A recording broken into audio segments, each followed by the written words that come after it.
Hi friends, இந்த வீடியோவில் என்ன பார்க்க போகிறோம் அப்படின்னா 10th ஸ்டாண்டர்ட் ஹிஸ்ட்ரியில் இருக்கிற 7th யூனிட்டு காலனியத்துக்கு எதிரான இயக்கங்களும் தேசியத்தின் தோற்றமும். இந்த யூனிட்டில் என்னென்னா நிறைய மக்கள் கிளர்ச்சிகள் வரும். விவசாயிகள் மற்றும் பழங்குடியின எதிர்ப்புகள் இந்த மாதிரி நிறைய வரும்.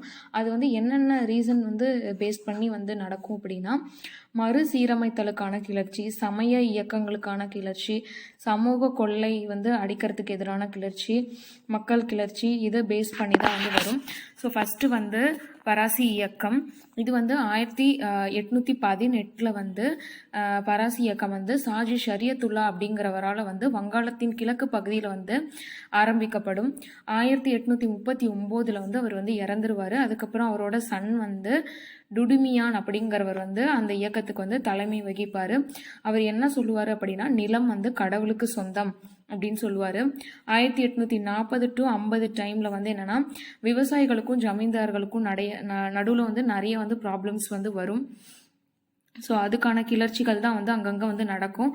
1862 டுடுமியான் இறந்ததுக்கு அப்புறமா இதை தலைமை அடுத்து யார் ஹெட்டாக இருப்பாங்க அப்படின்னா, நோவா மியான் அப்படிங்கிறவரால் 1870 அப்புறமா இந்த இயக்கம் திரும்ப புத்துயர்ச்சி பெறும் அப்படின்னு சொல்லியிருப்பாங்க.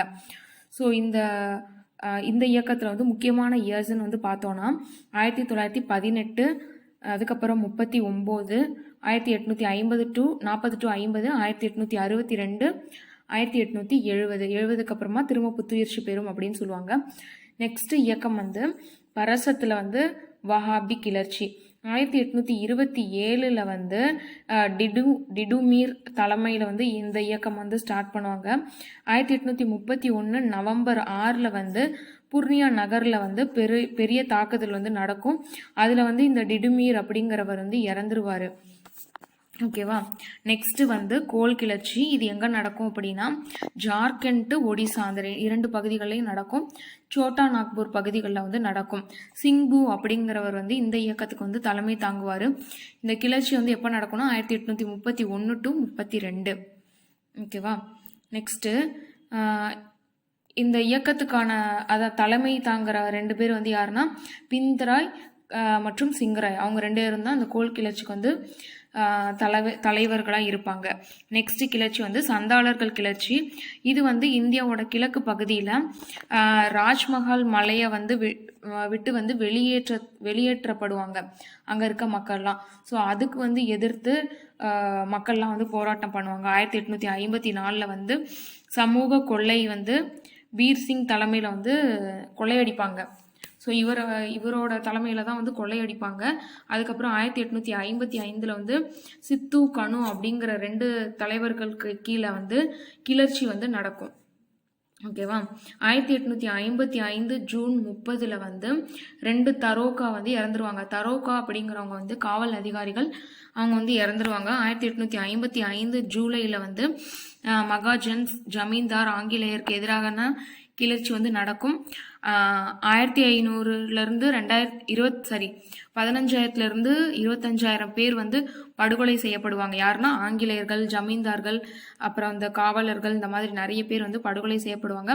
ஸோ இந்த பெரிய கலவரத்துக்கு அப்புறமா 1855 ஒழுங்குமுறை சட்டம் இயற்றப்படும். அதில் சந்தால் பர்கானா ஒரு தனி மண்டலமாக அறிவிச்சு அங்கே சமூக கொள்ளை, இந்த மாதிரி கொள்ளை முயற்சிகள் யாரும் பண்ணக்கூடாது அப்படின்னு சொல்லிட்டு அதை பாதுகாக்கப்பட்ட மண்டலமாக அறிவிச்சு வச்சுருப்பாங்க. ஓகேவா. நெக்ஸ்ட் முண்டா கிளர்ச்சி 1839 1889. இது எங்கே நடக்கும்னா, ராஞ்சி அப்படிங்கிற இடத்துல நடக்கும். இது உலுக்கான் கிளர்ச்சி, உலுக்கிலன் கிளர்ச்சி அப்படின்னு சொல்லுவாங்க. அதுக்கு என்ன மீனிங் அப்படின்னா, பெரிய கழகம் அப்படிங்கிறது தான். ஸோ இதுக்கு தலைமை தாங்குறவர் யாருன்னா மிர்சா முண்டா அப்படிங்கிறவர். இவர் தன்னை கடவுளின் தூதர் அப்படின்னு சொல்லிட்டு அறிவிச்சுக்குவார். 1889 கிறிஸ்மஸ் நடக்கும்போது ஆங்கிலேயர்கள்லாம் ரொம்ப பிஸியாக இருப்பாங்க அப்படின்னு சொல்லிட்டு அப்போ வன்முறையை கையில் எடுப்பாங்க. 1900 பிப்ரவரியில் அவர் கைது செய்யப்படுவார். அதுக்கப்புறம் இறந்துருவார். 1908 சோட்டா நாக்பூர் குத்தகை சட்டம் அப்படின்னு ஒன்று இயற்றுவாங்க. அது பழங்குடியினர் நிலத்தில் பழங்குடி இல்லாதவர் வருகைக்கு தடை செய்வாங்க. அதாவது இப்போ இது ஒரு பர்டிகுலர் ஏரியா பழங்குடியினர் பகுதினா அங்கே மற்றவங்க யாரும் வரக்கூடாது, பழங்குடியினர் மட்டும்தான் அங்கே இருக்கணும் அப்படின்னு சொல்லிட்டு சோட்டா நாக்பூர் குத்தகை சட்டம் வந்து இயற்றுவாங்க. இந்த சோட்டா நாக்பூரில் இருக்கிற மக்கள் வந்து எப்படி விவசாயம் பண்ணுவாங்கன்னா, குண்டா கட்டி விவசாய முறை அப்படின்னு ஒரு முறை இருக்குது. அந்த முறையில் தான் அவங்க வந்து விவசாயம் பண்ணுவாங்க அப்படின்னு வந்து சொல்லியிருப்பாங்க. நெக்ஸ்ட் வந்து 1857 வந்து பெருங்கழகம். இப்போ இதுக்கு முன்னாடி என்ன பார்த்தோம், 1818 பராசி இயக்கம், அதுக்கப்புறம் வந்து 1831 நவம்பர் 6 வந்து வஹாபி கிளர்ச்சி, அதுக்கப்புறம் 1831 to 32 கோல் கிளர்ச்சி, 1855 ஜூன் ஜூலை அந்த டைமில் வந்து சந்தாளர்கள் கிளர்ச்சி, அதுக்கப்புறம் சந்தாளர்கள் சட்டம் 1855 இயற்றப்படும் ஒழுங்குமுறை சட்டம், சந்தால் பர்கானா தனி மண்டலமாக அமைக்கப்படும். 1889 வந்து முண்டா கிளர்ச்சி, மிர்சா முண்டாங்கிறவங்க தலைமையில் வந்து நடக்கும். 1908 வந்து சோட்டா நாக்பூர் குத்தகை சட்டம் அது வந்து இயற்றப்படும். நெக்ஸ்ட்டு 1857 பெருங்கழகம். இந்த கழகத்துக்கான காரணங்கள் வந்து மேலதிகார கொள்கை உணர்வு வந்து அதிகமாக இருக்கும். திறமையற்ற மன்னர்களோட நிலப்பகுதி இல்லை வாரிசு இல்லாத நிலப்பகுதியோட மன்னர்களோட நிலப்பகுதி எல்லாத்தையும் வந்து ஆங்கிலேயர்கள் அவங்களுக்கு கீழே வந்து கொண்டு வந்துருவாங்க. வாரிசிலப்பு கொள்கை மூலமாக சதாரா, சம்பல்பூர், பஞ்சாப், ஜான்சி, நாக்பூர் இந்த பகுதிகளெல்லாம் அவங்க பகுதிகளுக்கு கீழே கொண்டு வந்துருவாங்க. அது இல்லாமல் வந்து பர்மா, அஸ்ஸாம், அதுக்கப்புறம் வந்து பஞ்சாப், சிந்து இந்த பகுதியிலையும் வந்து ஆங்கிலேய எதிர்ப்பு வந்து அதிகமாக இருக்கும். 1806 வந்து வேலூர் கழகம் வந்து நடக்கும். அது வந்து எதனால் நடக்கும்னா வந்து சிப்பாய்கள் வந்து அவங்களோட சமய குறியீடுகளை வந்து உடுத்துறதுக்கு வந்து தடை செஞ்சுருப்பாங்க.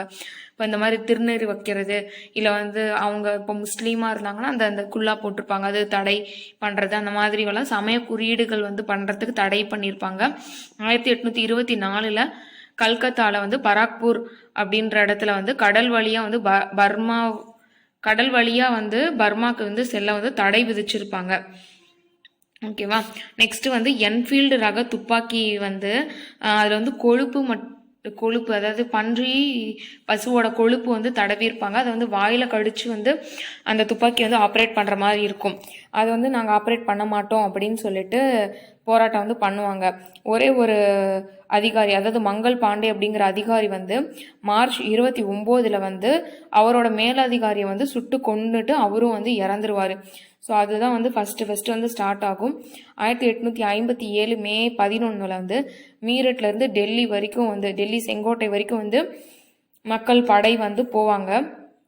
2ஆம் பகதூர் ஷா வந்து ஹிந்துஸ்தானத்தின் மன்னர் அப்படின்னு சொல்லிட்டு அவங்க வந்து அறிவிப்பாங்க. ஓகேவா.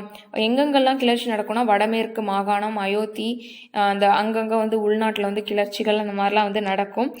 கடைசி பேஸ்வா தான் வந்து அந்த 2ஆம் பாஜிராவ் அப்படிங்கிறவர். அவரோட தத்து பிள்ளை வந்து நானா சாஹிப். அவர் வந்து கான்பூர் பகுதியில் வந்து ஆட்சி செஞ்சிட்ருப்பாரு. ஆனால் என்ன சொல்லுவாங்க அப்படின்னா, தத்து பிள்ளையெல்லாம் இருக்கக்கூடாது, ஒரிஜினல் குழந்தையா இருந்தால் மட்டும்தான் அந்த பகுதியை வந்து ஆட்சி செய்யறதுக்கு வந்து அவங்களுக்கு வந்து அதிகாரம் உண்டு. தத்து பிள்ளையெல்லாம் வந்து இருந்தால் அந்த வாரிசுலப்பு கொள்கை மூலமாக அவங்க பகுதியை வந்து ஆங்கிலேயர்கள் வந்து பிடுங்கிக்குவாங்க. ஸோ அதனால் வந்து நானா சாஹிப்புங்கிறவர் வந்து கான்பூர் பகுதியில் வந்து பிரச்சனை பண்ணிட்டு இருப்பாரு. அங்கே வந்து ஆங்கிலேய தளபதி யார் இருப்பாங்க அப்படின்னா மேஜர் ஜெனரல் ஹக் வீலர் அப்படிங்கிறவங்க வந்து இருப்பாங்க. ஸோ அவர் வந்து அந்த போராட்டத்தில் வந்து இறந்துருவார். அந்த மேஜர் ஜெனரல் ஹக் வீலர் அப்படிங்கிறவர் வந்து இறந்துருவார். லக்னோவில் வந்து பேகம் ஷரத் மஹால் அப்படிங்கிறவங்க வந்து போராட்டம் பண்ணுவாங்க. பரேலியில் வந்து கான் பகதூர் கான் அப்படிங்கிறவர் வந்து போராட்டம் பண்ணுவார். ஜான்சியில் வந்து ராணி லட்சுமி பாய் அவங்க வந்து என்னென்னா டல்ஹவுசி பிரபுவோட வாரிசுலப்பு கொள்கை மூலமாக பாதிக்கப்பட்டிருப்பாங்க. ஸோ அவங்க வந்து ஜான்சியில் வந்து போராட்டம் பண்ணுவாங்க. ஓகேவா. நெக்ஸ்ட் வந்து 1858 வந்து இந்த போராட்டம் 1857 58 வரைக்குமே நடக்கும். இப்போ லண்டன் டைம்ஸ் பத்திரிகை வந்து பத்திரிகையாளர் வில்லியம் ஹோவர்ட் ரசல் என்ன சொல்லியிருப்பார்னா, அலகாபாத்லேருந்து கான்பூர் வரைக்கும் வந்து இந்த போராட்டம் வந்து நடந்தது. அப்போ வந்து கர்னல் நீல் அப்படிங்கிறவர் வந்து என்ன பண்ணுவார்னா, அவர் வந்து ஆணையிடுவார். ஸோ 2 நாளில் 42 பேரை வந்து தூக்கில் வந்து போட்டுருவாங்க. அதே மாதிரி அந்த ஒரு அலகாபாத்லேருந்து கான்பூர் ஒரு பர்டிகுலர் டியூரேஷன் போகிற இடத்துல யாரெல்லாம் வந்து போராட்டத்தில் ஈடுபடுறாங்களோ எல்லாத்தையும் வந்து சுட்டு கொன்றுவார் கர்னல் நீல் அப்படிங்கிறவர். ஸோ அந்த மாதிரி வந்து நிறைய வந்து நடந்தது அப்படின்னு சொல்லிட்டு இவரோட பத்திரிகையில் வந்து சொல்லியிருப்பாங்க. பகதூர் ஷா வந்து பர்மா, அவர் இரண்டாம் பகதூர் ஷா இருப்பார்ல, அவரை வந்து பர்மாவுக்கு கொண்டு போவாங்க, அங்கே போய் சிறையில் வைக்கிறதுக்கு. ஸோ அங்கே போனதுக்கப்புறம் கொஞ்ச நாள்லேயே இறந்துருவார். 1858 நவம்பர் 1 வந்து இந்திய அரசு சட்டம் வந்து கொண்டு வரப்படும். அது வந்து மேக்னா கர்ட்டா அப்படின்னு வந்து சொல்லுவாங்க. அதாவது வந்து என்னென்னா, இந்தியாவை வந்து நேரடியாக வந்து பிரிட்டிஷ் அரசாங்கமே வந்து நேரடியாக வந்து ஆட்சி செய்கிற மாதிரி வந்து ஒரு சட்டம் வந்து இயற்றியிருப்பாங்க. ஸோ இந்தியாவின் தலைமை ஆளுநர் மற்றும் முதலாம் அரச பிரதிநிதியாக யார் இருப்பார்னா கானிங் பிரபு அப்படிங்கிறவர் தான் வந்து இருப்பார். ஓகேவா. நெக்ஸ்ட்டு வந்து இண்டிகோ கருநீல சாய அல்லது இண்டிகோ கிளர்ச்சி அப்படின்னு வந்து சொல்லுவோம். நெக்ஸ்ட்டு 1859 கருநீல சாய கிளர்ச்சி அல்லது இண்டிகோ கிளர்ச்சி. இது வந்து 1859 to 60 அந்த டைமில் வந்து வங்காளத்தில் வந்து நடக்கும். நாடியா அப்படிங்கிற வந்து பகுதியில் வந்து இண்டிகோ பயிரிட மறுத்து விவசாயிகள் வந்து போராட்டம் வந்து நடத்துவாங்க. அதாவது வந்து உணவு பயிராக இருந்ததுன்னா உணவு வந்து மக்கள் வந்து சாப்பிட்டுக்கலாம், இது வேணால் பண்ணிக்கலாம். ஆனால் இண்டிகோ வந்து என்னென்னா ஒரு சாயம் வந்து உற்பத்தி செய்கிறதுக்கான செடி. அந்த செடிக்கான உற்பத்தி செலவோட வந்து விற்கிற விலை வந்து ரொம்ப வந்து கம்மியாக இருக்கிறனால விவசாயிகள் வந்து என்ன பண்ணுவாங்கன்னா வந்து கிளர்ச்சி வந்து பண்ணுவாங்க. ஸோ இது வந்து என்னென்னா நீல் தர்பன் அப்படின்னு சொல்லிட்டு இண்டிகோவின் கண்ணாடி அப்படின்ற ஒரு நாடகம் வந்து எழுதியிருப்பார் தீனபந்து மித்ரா அப்படிங்கிறவர் 1859. ஸோ அதில் வந்து கிளர்ச்சியெல்லாம் நடந்து திரும்ப வந்து விவசாயிகள் தான் வந்து அந்த இதில் வந்து வின் பண்ணுவாங்க. தக்கான கலவரம் அப்படிங்கிறது 1875 நடக்கும். வட்டிக்கு பணம் வழங்குவோருக்கு எதிரான கழகம். விவசாயிகளுக்கும் இந்த வட்டிக்கு பணம் வழங்குறாங்கல்ல அவங்களுக்கும் எதிரான கழகம் வந்து நடக்கும். இது வந்து பூனாவில் வந்து சூபா அப்படிங்கிற நகரில் வந்து நடக்கும். அப்புறம் வந்து அகமது நகர்லையும் வந்து நடக்கும்.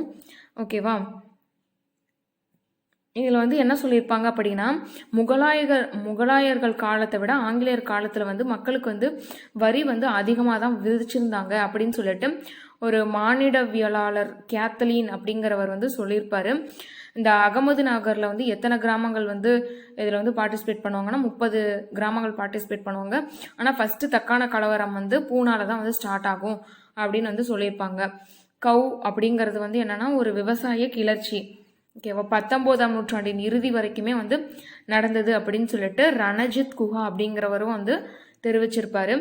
1833 வந்து புதிய பண்ணை முறை வந்து இன்ட்ரடியூஸ் பண்ணுவாங்க. எங்கன்னா வங்காளம், பீகாரில். அங்கே வந்து பண்ணையாளர்கள் வந்து அவிரி செடியை வந்து விவசாயம் பண்ணணும் அப்படின்னு சொல்லிட்டு வற்புறுத்தப்படுவாங்க. ஸோ அதனால் வந்து நிறைய விவசாயிகள் மக்கள் எல்லாருமே வந்து ரொம்ப பாதிப்புக்குள்ளாயிருப்பாங்க. அதனால தான் வந்து இந்த இண்டிகோ கிளர்ச்சி, இந்த தக்கான கலவரமும் வந்து இந்த மேல்தட்டு மக்கள், அதாவது ஜமீன்தார் அந்த மாதிரி மக்களுக்கும் விவசாயிகளுக்கும் நடுவில் வந்து நடக்கும். ஸோ அதனால் மக்கள் இது எல்லாமே வந்து கிட்டத்தட்ட வந்து எந்த ஒரு தலைவர்களும் மெயினாக இல்லாமல் மக்களால் வர கிளர்ச்சி. ஸோ அதனால தான் வந்து மக்கள் கிளர்ச்சி அப்படின்னு வந்து சொல்லியிருப்பாங்க. நெக்ஸ்ட்டு வந்து இந்திய தேசிய காங்கிரஸ் வந்து எந்த டியூரேஷனில் வந்து ஸ்டார்ட் ஆகணும் 1870 to 1885 பீரியடில் தான் வந்து ஸ்டார்ட் ஆகிறதுக்கான சில விஷயங்கள் வந்து நடக்கும். என்னென்னா சென்னை வாசிகள் சங்கம் 1852, கிழக்கிந்திய அமைப்பு 1866, சென்னை மகாஜன சபை 1884, அதுக்கப்புறம் பூனே சர்வஜனிக் சபா 1870, பம்பாய் மாகாண சங்கம் 1885, சென்னை வாசிகள் சங்கம் 52, கிழக்கிந்திய அமைப்புனா 2-6 ஞாபகம் வச்சுக்கணும். சென்னை மகாஜன சபைனா அது ஒரு பெரிய சபை. அது வந்து இப்போ 4 8 ஸோ வந்து 4 சேர்ந்து பெருசாக 8 மாதிரி ஆயிடுச்சு. அந்த மாதிரி ஞாபகம் வச்சுக்கலாம். பூனா சர்வஜனிக் சபானா 70, பம்பாய் மாகாண சங்கம் 85. இந்திய தேசிய காங்கிரஸ் எப்போ ஸ்டார்ட் ஆச்சுன்னா 1885 தான். பம்பாய், மദ്രാஸ், கல்கத்தா இங்கெல்லாம் வந்து மாநாடுகள் வந்து நடக்கும். ஸ்டார்ட் பண்ணவர் யாருன்னா ஏஓ ஹியூம் அப்படிங்கிறவர் தான் ஸ்டார்ட் பண்ணியிருப்பாரு. ஃபர்ஸ்ட் தலைவராக யார் இருப்பார்னா உமேஷ் சந்திர பானர்ஜி, அதாவது WC பானர்ஜி அப்படின்னு வந்து சொல்லுவோம். அவர் தான் வந்து ஃபர்ஸ்ட் தலைவராக இருப்பார். 1885 டிசம்பர் 28 வந்து முதல் அமர்வில் வந்து இவர் தான் வந்து தலைவராக தேர்ந்தெடுக்கப்படுவார்னு சொல்லியிருப்பாங்க. வங்காள பிரிவினை வந்து எப்போ வரும் அப்படின்னா 1899 வந்து இந்திய அரச பிரதிநிதி கர்சன் பிரபு வந்து நியமிக்கப்படுவார். அவர் தான் 1905 வந்து வங்க பிரிவினையை வந்து ஸ்டார்ட் பண்ணுவார். 1905 ஜூலை 19 வந்து வங்க பிரிவினை வந்து பிரிக்க போகிறோம் அப்படின்னு சொல்லிட்டு அதிகாரப்பூர்வமாக அறிவிச்சிருவார். 1905 அக்டோபர் 16 வந்து அந்த அந்த அறிவிப்பு வந்து நடைமுறைப்படுத்துவாங்க. ஸோ 1905 அக்டோபர் 16 வந்து இந்திய தேசிய இயக்கத்தில் இருக்கிற தலைவர்கள்லாம் வந்து துக்க தினமாக வந்து செலிப்ரேட் பண்ணுவாங்க. செலிப்ரேட் பண்ண மாட்டாங்க, துக்க தினமாக அனுசரிப்பாங்க. ஓகேவா. நெக்ஸ்ட் வந்து சுதேசி இயக்கத்தின் 4 போக்குகள் என்னென்ன அப்படின்னா மிதவாத போக்கு, ஆக்கப்பூர்வ சுதேசி, தீவிர தேசியவாதம், புரட்சிகர தேசியவாதம். இந்த தீவிர தேசியவாதத்தில் இருந்தவங்க யார் யார் அப்படின்னா லாலா லஜபதி ராய் பஞ்சாப், பாலகங்காதர திலகர் மகாராஷ்டிரா, பிபின் சந்திரபால் வங்காளம். இவங்க 3 பேருமே வந்து தீவிர தேசியவாதத்தில் இருந்தவங்க. நெக்ஸ்ட்டு 1916 வந்து ஏப்ரலில் திலகர் வந்து தன்னாட்சி இயக்கத்தை வந்து ஸ்டார்ட் பண்ணுவார். 1916 செப்டம்பரில் அன்னி பெசன்ட் வந்து ஸ்டார்ட் பண்ணுவாங்க.